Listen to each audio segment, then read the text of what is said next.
नमस्कार दोस्तों, स्वागत है आपका जीके लाइव पाठशाला में।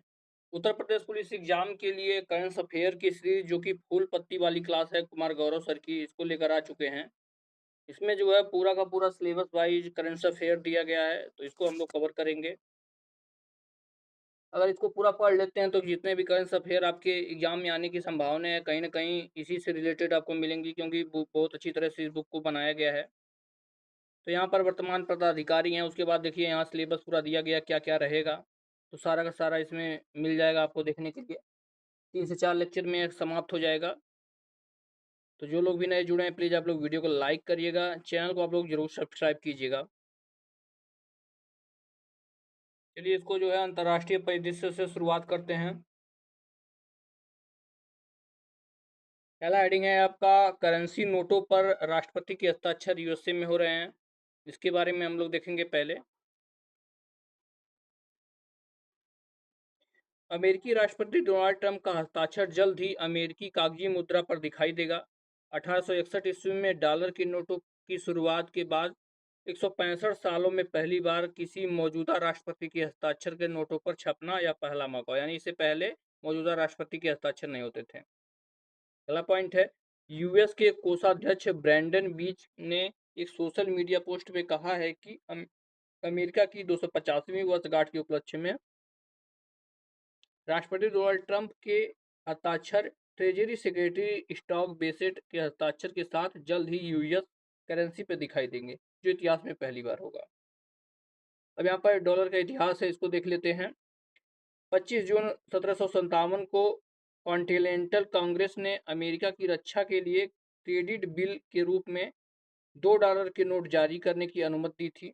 संयुक्त राज्य अमेरिका ने 1758 में आधिकारिक तौर पर डॉलर चिन्ह को अपनाया था। यह प्रतीक स्पेनिश अमेरिकी पेसो के चिन्ह से विकसित हुआ है। 2 अप्रैल 1992 को कांग्रेस ने मिट एक्ट पारित करके संयुक्त राज्य अमेरिका की सिक्का प्रणाली की स्थापना की। यूएस ने मुद्रा के लिए दशमलव प्रणाली को अपनाया है। ये आपका है। आगे देखते हैं।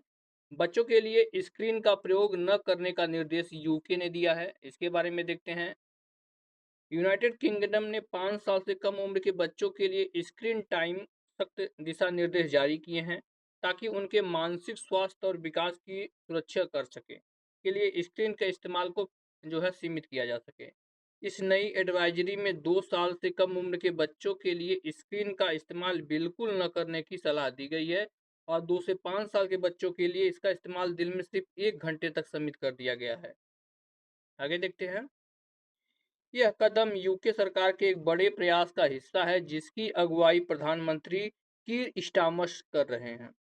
फ्रांस, डेनमार्क और नीदरलैंड जैसे देश उम्र की पुष्टि करने वाले सिस्टम को शामिल करके ऑनलाइन सुरक्षा के लिए और भी कड़े कदम उठाने पर जोर दे रहे हैं। आगे देखते हैं। तुगुस्का मिसाइल सिस्टम समझौता, जो कि रूस ने किया। क्या? तुगुस्का मिसाइल सिस्टम समझौता। रक्षा मंत्रालय ने तुजुस्का वायु रक्षा मिसाइल प्रणाली की खरीद के लिए अनुबंधों पर हस्ताक्षर किए हैं, और बोइंग इंडिया के साथ अपने P-8I लंबी दूरी की समुद्री निगरानी मिसाइल बेड़े के रखरखाव के लिए एक और कॉन्ट्रैक्ट साझा किया है। आगे देखते हैं। भारतीय सेना के लिए तुगुस्का सिस्टम खरीदने का कॉन्ट्रैक्ट, जिसकी कीमत 445 करोड़ है, नई दिल्ली में रक्षा सचिव राजेश कुमार सिन्हा की मौजूदगी में रूस की JSC के साथ साइन किया गया है। अब देखते हैं तुजुस्का मिसाइल के बारे में। रूस के साथ समझौता हुआ है, सीधे तौर पे पूछेगा किस देश के साथ हुआ, तो रूस के साथ हुआ है। तुजुस्का का वायु रक्षा मिसाइल प्रणाली सोवियत मूल की ट्रैक वाली स्वचालित वायु रक्षा प्रणाली है, जिसे जमीनी बलों के कम ऊंचाई पर उड़ने वाले हवाई खतरों से बचाने के लिए डिजाइन किया गया है। यह सतह से हवा में मार करने वाली मिसाइलों को दोहरी 30 mm ऑटो कैनन के साथ एकीकृत करती है, जिससे यह विभिन्न श्रेणियों ऊंचाइयों पर स्थित लक्ष्यों को भेदने में सक्षम होती है। अब इसकी सीमा देखते हैं, रेंज कितना है तो जिसका मिसाइल की पहचान 18 किलोमीटर तक की दूरी है। इसका लक्ष्य है 8 से 10 किलोमीटर तक की दूरी और 3500 मीटर तक की ऊंचाई पर स्थित लक्ष्यों को भेज सकती है। इसका महत्व क्या है? इसका हाइब्रिड डिजाइन इसे हेलीकॉप्टरों, ड्रोन और क्रूज मिसाइलों के विरुद्ध प्रभावी बनाता है। अब देखते हैं बच्चों को सोशल मीडिया उपयोग करने पर प्रतिबंध इंडोनेशिया ने लगाया है। अब देखिए यूके ने लगाया था कि जो है कम उम्र के बच्चों को स्क्रीन टाइम घटाना, और सोशल मीडिया पर प्रतिबंध इंडोनेशिया ने लगाया है। इसको देख लेते हैं। इंडोनेशिया ने 16 वर्ष से कम उम्र के बच्चों के लिए सोशल मीडिया इस्तेमाल पर देशव्यापी रोक लगा दी है। ऐसा करके यह दक्षिण पूर्व एशिया का पहला देश बन गया है जिसने नाबालिगों को नुकसान पहुंचाने वाली ऑनलाइन सामग्री से बचने के लिए इस तरह के प्रतिबंध लागू किए हैं। 16 साल से कम उम्र के बच्चों के लिए सोशल मीडिया तक पहुंच पर पाबंदियां सबसे पहले दिसंबर में ऑस्ट्रेलिया में शुरू हुई थी। यह सबसे पहले ऑस्ट्रेलिया लगाया था, लेकिन अगर इधर की बात किया जाए दक्षिण पूर्व एशिया की, तो आपका इंडोनेशिया पहला देश है। परमाणु ऊर्जा परियोजनाओं में एमओयू साइन किया गया है फ्रांस के साथ। इसे देख लेते हैं। भारत की सबसे बड़ी बिजली company national thermal power corporation limited यानी एनटीपीसी लिमिटेड ने भारत में परमाणु ऊर्जा परियोजनाओं के विकास में सहयोग की संभावनाओं को तलाशने के लिए फ्रांस की जो है ईडीएफ के साथ एक रणनीति और गैर बाध्यकारी समझौता एमओयू पर हस्ताक्षर किया है। इस समझौते पर एनटीपीसी का मुख्य महाप्रबंधक अर्नादा प्रसाद सामान और ईडीएफ के वरिष्ठ उपाध्यक्ष अंतर्राष्ट्रीय परमाणु विकासशील रहमानी ने हस्ताक्षर किए हैं। समझौता एमओयू के तहत दोनों कंपनियां ने मिलकर सहयोग की संभावना और तरीकों को आकलन करेगी, जिसमें भारत के लिए ईडीएफ की यूरेनियम प्रेशराइज्ड रिएक्टर टेक्नोलॉजी का उपयोगिता जो है मूल्यांकन भी शामिल है। यह पहला स्वच्छ और भरोसेमंद ऊर्जा के क्षेत्र में विस्तार और भारत का दीर्घकालिक ऊर्जा सुरक्षा योगदान देने की एनटीपीसी की रणनीति के अनुरूप है। आगे देखते हैं। SAARC currency swap framework Maldives से साथ हुआ है। सार्क करेंसी स्वैप फ्रेमवर्क क्या है, इसके बारे में देखते हैं। भारत ने सार्क करेंसी स्वैप फ्रेमवर्क के तहत मालदीव के लिए 30 अरब रुपए की पहली निकासी को मंजूरी दी है, जिससे इस द्वीपीय राष्ट्र को मिल रहे उसके लगातार वित्तीय सहयोग को और मजबूती मिली है। माले में भारतीय उच्चायोग ने बताया कि यह फंड उस फ्रेमवर्क के तहत पहली निकासी के हिस्से के तौर पर जारी किए जा रहे हैं, जिस पर भारतीय रिजर्व बैंक और मालदीव सरकार के बीच अक्टूबर 2024 में राष्ट्रपति मोहम्मद मुजद्दू की नई दिल्ली यात्रा के दौरान सहमति बनी थी। आगे देखते हैं। महाराजा रणजीत सिंह की प्रतिमा जो कि मलावी में लगी है, इसके बारे में देखते हैं। अफ्रीका के मलावी में ब्लांटायर स्थित लिम्बे में सिख गुरु परिषद में महाराजा रणजीत सिंह की प्रतिमा का अनावरण किया गया है, जिसने भूगोल, संस्कृति और विरासत को एक साथ जोड़ा है। इसे मशहूर भारतीय मूर्तिकार श्री नरेश कुमार कुमावत ने बनाया है। आगे देखते हैं। यह कार्यक्रम बैसाखी के शुभ अवसर के आसपास हुआ, जिसने इसे और भी खास बना दिया। यह समारोह मलावी के एक गुरुद्वारे में हुआ। भारतीय सांस्कृतिक संबंध आईसीसीआर द्वारा प्रदान की गई इस प्रतिमा का अनावरण मलावी में भारत के उच्चायुक्त महामहिम श्री अमर राम गुर्जर और ब्लांटेयर के मेयर ने किया। महाराजा रणजीत सिंह का जन्म 13 नवंबर 1780 को गुजरांवाला, अब जो कि पाकिस्तान में है, में महासिंह के घर हुआ था। उन्होंने 1792 ईस्वी में 12 साल की उम्र में मिसल की बागडोर संभाली और 1799 ईस्वी में लाहौर पर विजय प्राप्त की, जिसके बाद उन्होंने 1801 में महाराजा की उपाधि जो है धारण की थी। आगे देखते हैं। पहली हाइड्रोजन पावर ट्रेन जो कि हरियाणा में चली है, इसके बारे में देखते हैं। भारत ने सस्टेनेबल ट्रांसपोर्टेशन की दिशा में एक बड़ा कदम उठाया है, क्योंकि देश की पहली हाइड्रोजन पावर ट्रेन सेट ने ऑफिलेशन ट्रायल सफलतापूर्वक प्राप्त कर लिया है। ऑफिलेशन ट्रायल एक जरूरी टेस्ट है जो अलग अलग स्पीड पर ट्रेन की स्टेबिलिटी, सेफ्टी और राइड क्वालिटी की जांचने के लिए किया जाता है। भारत की हाइड्रोजन ट्रेन सिर्फ एक टेक्नोलॉजिक एक्सपेरिमेंट नहीं, बल्कि यह दुनिया भर में नए बेंचमार्क सेट करती है। ट्रेन सेट के लिए ईंधन की आपूर्ति हेतु जिंद में एक विशेष हाइड्रोजन उत्पादन संयंत्र स्थापित किया गया है, जिन्होंने कहा कि हाइड्रोजन का उत्पादन इलेक्ट्रिसिटी प्रक्रिया के माध्यम से किया जा रहा है, जो हरित हाइड्रोजन उत्पादन का एक प्रमुख घटक है। देश की हाइड्रोजन से चलने वाली पहली ट्रेन हरियाणा के जिंद और सोनीपत के बीच चलेगी। चेन्नई स्थित इंटीग्रल कोच फैक्ट्री द्वारा विकसित यह नई ट्रेन देश में स्वच्छ और हरित रेल परिवहन की दिशा में एक बड़ा कदम है। आगे देखते हैं। इसके साथ ही इंडियन रेलवे द्वारा क्लीन एनर्जी अपनाने में एक बड़ी सफलता मिलेगी। यह trial research design and standards organisation ने किया था, जो सेफ्टी और परफॉर्मेंस वैलिडेशन का मुख्य हिस्सा है। अगला पॉइंट देखते हैं। भारत की सबसे महंगी कलाकृति बनी है, जो कि यशोदा और कृष्ण की मूर्ति है। राजा रवि वर्मा द्वारा बनाई गई पेंटिंग यशोदा और कृष्ण भारत की अब तक की सबसे महंगी कलाकृति बन गई है। मुंबई में हुई नीलामी में यह पेंटिंग 167.20 करोड़ में बिकी, जिसने कला जगत में एक नया कीर्तिमान स्थापित किया है और भारत की समृद्ध कला विरासत को मिली वैश्विक पहचान को रेखांकित किया है। आगे देखते हैं। यशोदा और कृष्ण नामक यह प्रतिष्ठित पेंटिंग 1890 के दशक में बनाई गई थी। इसके साथ ही अब तक नीलामी में बिकने वाली सबसे महंगी आधुनिक भारतीय कलाकृति बन गई है। इससे पहले नीलामी में बिकने वाली सबसे महंगी भारतीय कलाकृति का रिकॉर्ड एम.एफ. हुसैन, जो कि 1954 में बनाई थे, क्या ग्रेम यात्रा, यूनाइटेड ग्रेम यात्रा के नाम था, जो मार्च 2025 में क्रिस्टीज की नीलामी में 118 करोड़ रुपए में बिकी थी। इस पेंटिंग को साइन एस पूनावाला ने खरीदा, जो कि सीरम इंस्टीट्यूट ऑफ इंडिया के चेयरमैन हैं। आगे देखते हैं। पश्चिमी डेडिकेटेड फ्रेम कॉरिडोर का निर्माण हो रहा है, इसके बारे में देखते हैं। भारतीय रेल ने पश्चिमी डेडिकेटेड फ्रेम कॉरिडोर को सफलतापूर्वक पूरा कर लिया है।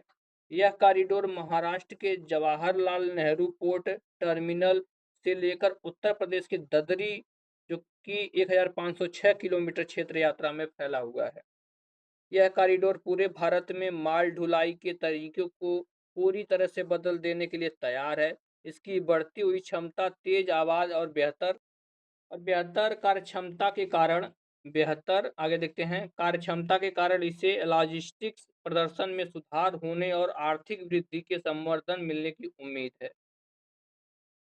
पश्चिमी डेडिकेटेड फ्रेट कॉरिडोर भारत की सबसे महत्वाकांक्षी रेलवे बुनियादी ढांचा परियोजनाओं में से एक है, जिसे dedicated frame corridor corporation of India limited द्वारा क्रियान्वित किया गया है। आगे देखते हैं। नए माल गलियारे का भविष्य विस्तार होगा। केंद्रीय बजट 2026-27 में माननीय वित्त मंत्री निर्मला सीतारमण ने दानकुनी, जो कि पश्चिम बंगाल में है, से सूरत, जो कि गुजरात में है, तक का एक नए माल गलियारे की घोषणा की है।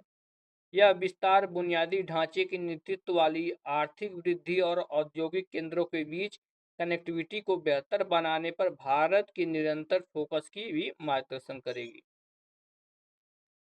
अब देखते हैं। Deems to be university NCERT ने जो है किया है डीम्स टू बी यूनिवर्सिटी, इसके बारे में देखते हैं। शिक्षा मंत्रालय ने नई दिल्ली स्थित राष्ट्रीय शैक्षिक अनुसंधान और प्रशिक्षण परिषद एनसीईआरटी को यूजीसी अधिनियम 1956 की धारा 3 के तहत यूनिवर्सिटी मानी जाने वाली संस्था डीम्स टू बी यूनिवर्सिटी, जो कि विद्यालय समतुल्य संस्थान घोषित किया है।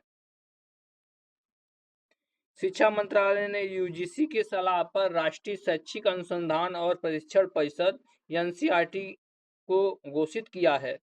अपने बयान में मंत्रालय ने बताया है कि एनसीईआरटी को एक अलग श्रेणी के तहत डीम्ड टू बी यूनिवर्सिटी का दर्जा देने के लिए यूजीसी पोर्टल पर एक ऑनलाइन आवेदन अपलोड किया गया था। आगे देखते हैं। मंत्रालय ने आगे कहा है कि यूजीसी विशेषज्ञ समिति की सिफारिश पर विचार किया गया है और आयोग द्वारा उसे मंजूरी दे दी गई है। मंत्रालय ने एनसीईआरटी को अनुसंधान कार्यक्रम के साथ ही डॉक्टोरल और अभिनव शैक्षणिक कार्यक्रम शुरू करने के लिए उचित कदम उठाने के भी निर्देश दिए हैं। एनसीईआरटी एक स्वायत्त संगठन है जिसकी स्थापना 1961 में सरकार द्वारा की गई थी। इसका उद्देश्य स्कूली शिक्षा में गुणवत्तात्मक सुधार के लिए नीतियों और कार्यक्रमों पर केंद्र और राज्य सरकारों को सहायता और सलाह देना, यह आपका एनसीईआरटी का कार्य है। अब देखते हैं स्टारलिंक के साथ एमओयू हुआ है मेघालय के लिए। स्टारलिंक जो कि एलन मस्क की कंपनी है उसके हुआ है, इसके बारे में देखते हैं। महाराष्ट्र के गोवा और गुजरात के बाद मेघालय अप्रैल 2026 में स्टारलिंक के साथ औपचारिक रूप से साझेदारी करने वाला नवीनतम भारतीय राज्य बन गया। यानी पहले महाराष्ट्र था, फिर गोवा भी था, गुजरात भी था, अब क्या बन गया, मेघालय भी बन गया है। स्टारलिंक को 2019 में स्पेसएक्स द्वारा लॉन्च किया गया था और इसकी योजना लॉ अर्थ ऑर्बिट LEO में 42,000 सैटेलाइट स्थापित करने की है, इसकी योजना है। आगे देखते हैं। सैटेलाइट इंटरनेट के तात्पर्य से उस इंटरनेट सेवा से है जो आपके जियोस्ट्रोलॉजी ऑर्बिट्स यानी GSO या नॉन गैस्ट्रोनॉमी ऑर्बिट NGSO में स्थापित सैटेलाइट के माध्यम से प्रदान की जाती है। LEO और MEO मीडियम अर्थ ऑर्बिट और NGSO के अंतर्गत आते हैं। फाइबर केबल आदि जैसी जमीन आधारित इंटरनेट सेवाओं के विपरीत यह डेटा ट्रांसमिट करने के लिए तारों पर निर्भर नहीं रहता है, जिससे इसकी पहुंच, डेवलपमेंट की गति और लंबी दूरी में ट्रांसमिशन सुधारी गई। बेसिकली ये कहा गया है कि इंटरनेट जो है सैटेलाइट के माध्यम से चलाएगा। इसके लिए स्टारलिंक कई हजार सैटेलाइट जो है अंतरिक्ष में लगाएगा। यही आप लोग इतना बस जानिए कि स्टारलिंक के साथ मेघालय का समझौता हुआ है, जो कि वहां पर जो है सैटेलाइट के द्वारा इंटरनेट चलाने की सुविधा दी जा रही है। अब यहाँ से इम्पोर्टेंट टॉपिक आता है जनगणना 2027, जो कि नई जनगणना हो रही है। इसमें क्या क्या चीज़ है इसके बारे में देखते हैं। 1 अप्रैल 2026 से विश्व की सबसे बड़ी और पहली डिजिटल भारत की जनगणना 2027 शुरू हुई है। भारत के रजिस्ट्रार जनरल और जनगणना कमिश्नर मृत्युंजय कुमार नारायण हैं। यह सीरीज की 16वीं और आज़ादी के बाद 8वीं जनगणना है। राष्ट्रीय गणना अभियान की शुरुआत भारत की राष्ट्रपति श्रीमती द्रौपदी मुर्मू की गणना के साथ हुई। उन्होंने स्वगणना विकल्प का उपयोग किया। इसके साथ ही देश की गणना की शुरुआत भारत के प्रथम नागरिक से करने की गौरवशाली परंपरा को भी कायम रखा गया। आगे देखते हैं। इसकी शुरुआत के पहले चरण में 8 राज्यों और केंद्र शासित प्रदेशों में सेल्फ एन्यूमरेशन प्रक्रिया शुरू हो गई है। इसमें अंडमान और निकोबार द्वीप समूह, गोवा, कर्नाटक, लक्षद्वीप, मिजोरम, उड़ीसा, सिक्किम, नई दिल्ली नगर परिषद क्षेत्र और राष्ट्रीय राजधानी का दिल्ली का छावनी बोर्ड शामिल है। इन राज्यों केंद्र शासित प्रदेशों में लगभग जो है 55,000 परियोजनाओं ने पहले ही दिन सेल्फ एनुमेरेशन की सुविधा का लाभ उठाया। इन राज्यों केंद्र शासित प्रदेशों में हाउस लिस्टिंग और आवास जनगणना 2016 माफ कीजिए जनगणना 16 अप्रैल 2026 से शुरू हुई और 15 मई 2026 तक चलेगी। सेल्फ एन्यूमरेशन एक सुरक्षित वेब आधारित सुविधा है जो 16 क्षेत्रीय भाषाओं में उपलब्ध है। सेल्फ एन्यूमरेशन में हिस्सा लेने के लिए लोग अपने मोबाइल नंबर और बुनियादी जानकारी का इस्तेमाल करके पोर्टल क्या दिया है C census dot G O V dot I N या सी.census.gov.in पर लॉगिन कर सकते हैं। जनगणना अधिनियम 1948 के तहत एकत्र किया गया डेटा पूर्णतः गोपनीय होता है। सरकार ने इस प्रक्रिया के लिए 11,718 करोड़ से ज़्यादा बजट को मंजूरी दी है। जनगणना 2 फेज में होगी, एक हाउस लिस्टिंग और पॉपुलेशन एमुनेशन जिसको हम PE बोलते हैं, और 1 मई 2027 से रेफरेंस डेट तय की गई है। लद्दाख, जम्मू कश्मीर, हिमाचल प्रदेश और उत्तराखंड जैसे बर्फीले इलाकों के लिए रेफरेंस डेट 1 अक्टूबर 2026 तय की गई है। आगे देखते हैं। दूसरा फेज जो कि पॉपुलेशन एम्यूरेशन है, अगले साल फरवरी में किया जाएगा। जाति की गिनती जनगणना के दूसरे फेज का हिस्सा होगी। केंद्र में जनगणना 2027 के लिए 11,718 करोड़ रुपए से ज़्यादा खर्च की मंजूरी दी है। अब इसके लिए जो है डिजिटल पहल की शुरुआत की गई है, इसको भी देखते हैं। जनगणना 2027 को संचालित करने वाली डिजिटल बदलाव centre for development of advance computing यानी सीडैक द्वारा विकसित 4 एकीकृत प्लेटफॉर्म पर आधारित है। हाउस लिस्टिंग ब्लॉक क्रिएटर यह उपग्रह इमेजरी पर आधार एक वेब मैपिंग टूल है जो चार्ज अधिकारियों को भौगोलिक सटीकता के साथ गणना क्षेत्र तय करने की सुविधा देता है। यह पुराने जमाने के हाथ से बने नक्शों की जगह लेता है। यह चेल्लो मोबाइल एप्लीकेशन यह एक सुरक्षित ऐप है जो 16 भाषाओं सपोर्ट करता है और कम कनेक्टिविटी वाले ग्रामीण इलाकों के लिए इसमें ऑफलाइन मोड भी उपलब्ध है, जहां यानी इंटरनेट नहीं है वहां भी यह काम करेगा। रजिस्ट्रार जनरल और जनगणना आयुक्त के कार्यालय ने बताया है कि जनगणना 2027 के लिए राष्ट्रीय टोल फ्री हेल्पलाइन नंबर 1855 अब सभी राज्यों और केंद्र शासित प्रदेशों में चालू किया जाएगा। तो ये तो आपकी 2027 में जो कि जनगणना हो रही है इसके बारे में है। यहाँ से जो है करंट अफेयर में प्रश्न पूछे जाने की संभावनाएं बहुत अधिक हैं। आगे देखते हैं पवन ऊर्जा उत्पादन क्षमता गुजरात से संबंधित एक करंट अफेयर है, इसको देख लेते हैं। भारत ने वर्ष 2025-26 में 6.05 GW की अब तक की सबसे ज्यादा सालाना पवन ऊर्जा क्षमता वृद्धि हासिल की है। यह उपलब्धि सालाना आधार पर 46% की वृद्धि को दर्शाती है, जिससे भारत एक प्रमुख वैश्विक पवन ऊर्जा बाजार के रूप में अपनी स्थिति और मजबूत करता है। यह 2030 तक 500 गीगावाट की गैर जीवाश्म ईंधन आधारित ऊर्जा क्षमता के राष्ट्रीय लक्ष्य को हासिल करने की दिशा में एक कदम है। भारत का पवन ऊर्जा कार्यक्रम 1990 के दशक में शुरुआत में सरकार की व्यापक नवीनीकरण ऊर्जा रणनीति का हिस्से के रूप में शुरू किया गया था। पवन ऊर्जा की स्थिति देख लेते हैं भारत में क्या है। पवन ऊर्जा में अग्रणी राज्य गुजरात सबसे नंबर 1 पर है, फिर कर्नाटक, महाराष्ट्र क्षमता वृद्धि का मुख्य योगदान है। वैश्विक स्थिति में पवन ऊर्जा क्षमता में चौथा स्थान है। स्थापित क्षमता अगर बात किया जाए तो 21.04 गीगावाट 2014 से बढ़कर अब इस समय जो है 56 गीगावाट 2026 से ज्यादा हो गई है। यानी 2014 में 21.04 था, इस समय जो है 56 गीगावाट हो गई है। आगे देखते हैं ऊर्जा मिश्रण में भूमिका भारत सौर ऊर्जा के बाद दूसरे सबसे बड़ा नवीनीकरण स्रोत है। आगे देखते हैं वैदिक पंचांग आधारित घड़ी विक्रमादित्य बनी है जो कि वाराणसी में, इसके बारे में देखते हैं। उत्तर प्रदेश के वाराणसी में स्थित श्री काशी विश्वनाथ धाम मंदिर के चौक में विक्रमादित्य वैदिक घड़ी को स्थापित कर दी गई है। मध्य प्रदेश के उज्जैन के बाद अब काशी में भी भारतीय पंचांग के अनुसार सटीक काल गणना मुहूर्त और ग्रहों की स्थिति देखी जा सकेगी। काशी विश्वनाथ धाम में विक्रमादित्य वैदिक घड़ी जो कि 700 किलो का एक अद्भुत नमूना है, इसको मध्य प्रदेश के मुख्यमंत्री मोहन यादव द्वारा भेंट की गई है। यह अनोखी घड़ी भारत की प्राचीन समय गणना प्रणाली को दिखाती है।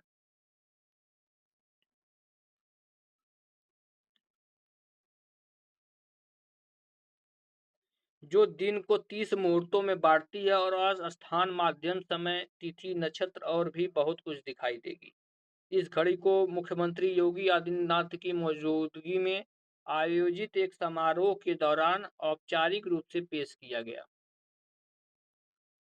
इससे पहले प्रधानमंत्री नरेंद्र मोदी ने 1 मार्च 2024 को मध्य प्रदेश के उज्जैन के जंतर मंतर पर बने 85 फुट ऊंचे टावर में दुनिया की पहली वैदिक घड़ी का अनावरण किया। यह घड़ी एक सूर्योदय से दूसरे सूर्योदय के आधार पर समय की गणना करेगी। भारत की पहली पॉड टैक्सी के बारे में देख लेते हैं अब। 7 अप्रैल 2026 को महाराष्ट्र के मुख्यमंत्री देवेंद्र फडणवीस ने को ड्राइवर रहित पॉड टैक्सी प्रोजेक्ट का भूमि पूजन किया। यह एक ऑटोमेटेड रैपिड ट्रांजिट सिस्टम जिसे हम ARTS बोलते हैं। उप मुख्यमंत्री एकनाथ शिंदे और सुनेत्रा पवार ने भी इस मौके पर मौजूद थे। अगला पॉइंट है आपका नक्सल मुक्त घोषित तेलंगाना, नक्सलवाद से जो है मुक्त घोषित कर दिया गया तेलंगाना को, इसके बारे में देखेंगे। तेलंगाना के GDP बी शिवधर रेड्डी ने घोषणा किया कि अब राज्य सशस्त्र माओवादियों की मौजूदगी से पूरी तरह मुक्त है। यह घोषणा कम्युनिस्ट पार्टी ऑफ इंडिया माओवादी के 42 कैडरों, जिनमें से पीएलजीए कमांडर सोडी, आगे देखते हैं, मल्ला भी शामिल थे, इनके आत्मसमर्पण के बाद की गई, यानी 42 लोगों ने आत्मसमर्पण कर दिया है। डीजीपी ने बताया कि तेलंगाना राज्य की समिति पूरी तरह से खत्म कर दी गई है। मिस्टर रेड्डी ने बताया कि 42 माओवादियों ने सरेंडर कर दिया है। उनके साथ 36 हथियार भी थे, जिनमें 5 AK-47 राइफलें, 4 SLR राइफलें, 2 देसी ग्रेनेड, अलग अलग तरह के 1007 जिंदा कारतूस और 800 ग्राम सोना शामिल है। इनके पास 800 ग्राम सोना भी था। आगे देखते हैं नारी शक्ति युवा संसद, इसके बारे में देखते हैं।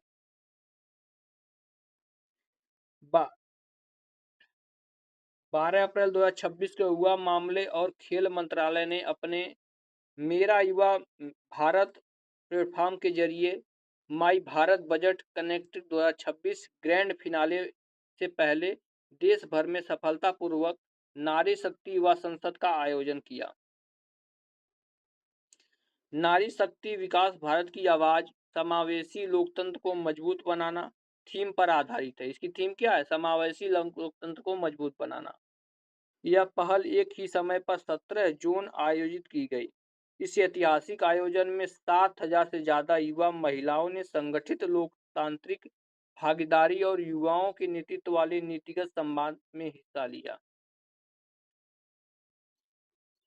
इसने विभिन्न शैक्षणिक, सामाजिक और क्षेत्रीय पृष्ठभूमि युवा महिलाओं को एक साथ लाया, जिससे देश की लोकतांत्रिक और विकासात्मक यात्रा के लिए महत्वपूर्ण मुद्दों पर विचार विमर्श करने हेतु विश्वसनीय और व्यवस्थित मंच तैयार हुआ। अब देखते हैं एलिवेटेड वन्य जीव कॉरिडोर बन रहा कहाँ? राजाजी टाइगर अभयारण्य में। इसके बारे में देखते हैं। 14 अप्रैल 2026 को प्रधानमंत्री नरेंद्र मोदी ने दिल्ली देहरादून इकोनॉमिक कॉरिडोर का उद्घाटन किया, जिससे दोनों शहरों के बीच एक यात्रा का समय लगभग आधा घंटा हो जाएगा। 213 किलोमीटर लंबा 6 लेन वाला access controlled Delhi Dehradun economic corridor 12,000 crore रुपए से ज्यादा की लागत से बनाया गया है। यह कॉरिडोर दिल्ली, उत्तर प्रदेश और उत्तराखंड राज्यों से होकर गुजरता है और दिल्ली और देहरादून के बीच यात्रा का समय, जो अभी 6 घंटे से ज़्यादा है, घटकर लगभग 2.5 घंटे हो जाएगा। इस दौरान एशिया का सबसे लंबा एलिवेटेड वन्यजीव कॉरिडोर का उद्घाटन किया गया। इसका उद्देश्य उत्तराखंड के राजाजी टाइगर रिजर्व के भीतर वन्य जीवों के लिए सुरक्षित मार्ग सुरक्षित करना है। आगे देखते हैं। भारत में पेमेंट आवेदन करने वाला शीर्ष राज्य तमिलनाडु बन गया है। वाणिज्य और उद्योग मंत्री पीयूष गोयल के अनुसार भारत की नवाचार प्रणाली को एक बड़ा बढ़ावा मिला है, क्योंकि वित्त वर्ष 2025-26 में पेटेंट आवेदनों की संख्या 30.2% से बढ़कर 1,43,729 हो गई है। यह आवेदनों को की अब तक की सबसे बड़ी संख्या है, जो अनुसंधान, नवाचार और बौद्धिक संपदा अधिकारों पर देश के बढ़ते फोकस को दर्शाती है। इसके अलावा तमिलनाडु, कर्नाटक और महाराष्ट्र जैसे राज्यों इस क्षेत्र में सबसे ज़्यादा योगदान देने वाले राज्यों के तौर पर उभरे हैं। इसका मुख्य कारण वहाँ के उद्योग और रिसर्च। अन्य प्रमुख योगदानकर्ताओं में पंजाब, उत्तर प्रदेश, तेलंगाना भी शामिल हैं। यानी लोग पेटेंट अपना जो है कोई भी प्रोडक्ट बना रहे हैं तो उसको पेटेंट कर रहे हैं, तो इससे जो है उसका कोई कॉपी नहीं बना पाएगा और इससे ये भी पता चलता कि भारत में जो है कितने उद्योग जो हैं जो बढ़ रहे हैं। पहला पॉइंट है परिसीमन विधेयक 2026। इसको देखते हैं परिसीमन विधेयक को। केंद्र सरकार ने संविधान जो कि 131वां संशोधन विधेयक 2026 और परिसीमन विधेयक 2026 का प्रस्ताव पेश किया है। 131वें संविधान संशोधन विधेयक के तहत लोकसभा की सदस्य संख्या वृद्धि, मौजूद 543 सदस्यों से बढ़कर 850 सदस्य, राज्यों से 815 और केंद्र शासित से 35। विधेयक अनुच्छेद 82 के तीसरे परंतु को हटाने का प्रस्ताव है। इनमें यह अनिवार्य किया गया है कि अगला परिसीमन अभ्यास वर्ष 2026 के बाद पहली जनगणना के आधार पर किया जाएगा। आगे देखते हैं, इससे 2026-27 की जनगणना से पहले उपलब्ध जनगणना डेटा का उपयोग करके परिसीमन करना संभव हो जाएगा। अनुच्छेद 343 ए में संशोधन के तहत परिसीमन के तुरंत बाद लोकसभा और राज्य विधानसभाओं में महिलाओं के लिए 1/3 आरक्षण लागू करने की अनुमति भी दी गई। आगे देखते हैं भारत का अंतर्राष्ट्रीय जल सप्ताह के बारे में। केंद्रीय जल शक्ति मंत्रालय ने 22 से 26 सितंबर 2026 तक नई दिल्ली के भारत मंडपम जलवायु लचीला जल प्रबंधन विषय पर भारत अंतर्राष्ट्रीय जल सप्ताह के 9वें संस्करण का आयोजन करेगा। इस कार्यक्रम की शुरुआत के अवसर पर केंद्रीय जल शक्ति मंत्री श्री CR पाटिल ने नई दिल्ली के श्रम शक्ति भवन में शुभारंभ किया। इस दौरान उन्होंने आधिकारिक ब्रोशर जारी किया और IIWW 2026 के लिए वेबसाइट पोर्टल लॉन्च किया। उन्होंने सितंबर 2024 में जल संचयन जन भागीदारी की शुभारंभ के अवसर पर प्रधानमंत्री नरेंद्र मोदी द्वारा दिए गए उस आह्वान का विशेष रूप से उल्लेख किया जिसमें उन्होंने नागरिकों से जल संरक्षण को एक जन आंदोलन बनाने का आग्रह किया था। आगे देखते हैं, नेक्स्ट पॉइंट है आपका भारत की पहली अल्कलाइन बैटरी यूनिट जो कि जम्मू कश्मीर में बनी है। दिया गया है एवरीडे इंडस्ट्री इंडिया LTD यानी EIIL जो देश के ड्राई सेल बाजार का लीडर है, ने जम्मू कश्मीर के केंद्र शासित प्रदेश के सांबा जिले में भारत का एकमात्र चालू अल्कलाइन बैटरी बनाने वाली फैक्ट्री का उद्घाटन किया है। इसका लक्ष्य अगले 3 सालों में घरेलू और निर्यात दोनों तरह के मौकों का फायदा उठाकर देश के अल्कलाइन बैटरी सेगमेंट में अपनी बाजार हिस्सेदारी को 16% से बढ़ाकर कीमत के हिसाब से लगभग 25% पहुंचाना है। अब यहाँ से इस चीज समाप्त होता है। इसके बाद जो है आर्थिक परिदृश्य आ जाएगा जिसको हम लोग अगले लेक्चर में कवर करेंगे। अगर ये सीरीज पसंद आ रही है तो वीडियो को लाइक करिएगा, चैनल को आप लोग जरूर सब्सक्राइब कीजिएगा। मिलते हैं नेक्स्ट लेक्चर में, तब तक के लिए धन्यवाद।